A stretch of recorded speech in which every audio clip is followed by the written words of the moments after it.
Thank you. Sir అది sir sir ఈ cinema ఒప్పుకోవడానికి ఆ, ఏ పాయింట్ అంటే ఏ పాయింట్లో మీరు ఈ సినిమా ఒప్పుకున్నారు మీరు ఏ పాయింట్ అంటే స్క్రిప్ట్ ఒక డిఫరెంట్ స్క్రిప్ట్. మీకు నచ్చిన పాయింట్ సార్? నచ్చిన పాయింటా? నచ్చిన పాయింట్ స్క్రీన్ ప్లే అండి. Screen play and devotional touch ఉంది.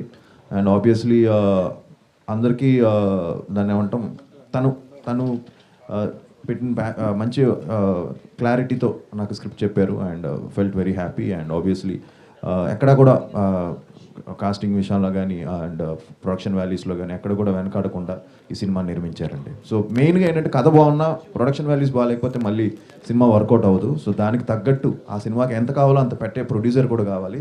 సో డైరెక్టర్ అండ్ ప్రొడ్యూసర్ ఆయన అవడం వల్ల సో ఇట్స్ ఈజీ జాబ్, చాలా ఈజీ అయిపోయింది. సార్ మీరు డాన్సర్ కదా, మళ్ళీ డాన్స్కి స్కోప్ ఉందా ఈ మూవీలో? లేదండి. సో మా డాడీ కూడా తిడుతున్నారు నన్ను, అసలు డాన్స్ వేయట్లేదు ఏంటి సార్ బాగా డాన్స్ చేస్తారు కదా మళ్ళీ ఈ మూవీలో.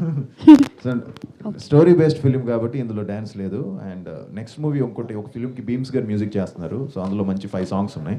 సో దాంట్లో 100% డ్యాన్స్ చాలా రోజుల తర్వాత సో తగ్గి కొంచెం చేస్తాను.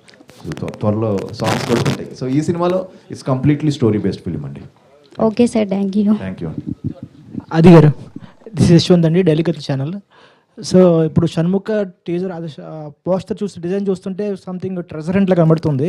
సో డివోషనల్ బేస్ అయినా సరే, సో ఆల్రెడీ ఇట్లాంటి మూవీస్ సుబ్రహ్మణ్యంపురం కానీ కార్తికేయ కానీ ఆల్రెడీ బెంచ్ మార్క్ చేసినాయి ఆడియన్స్లో. ఆల్రెడీ వాళ్ళు రికగ్నైజ్ చేస్తారు, ఏ మూవీస్నో అంతా కంపేర్ చేస్తారు.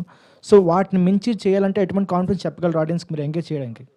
100% కంటెంట్ ఎంగేజింగ్గా ఉంటే జనం ఏ సినిమా అయినా చూస్తారండి. సో ఇదని ఫిక్స్ అవ్వరు, బేసిక్గా మనం ఫిక్స్ అవుతాం ఏదన్నా. But I think audience are open.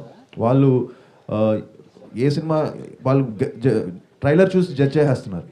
So once trailer వచ్చిందంటే మీకే అర్థమైపోతుంది సినిమా ఏ జానర్లో ఉండబోతుందని. దాని తర్వాత 100%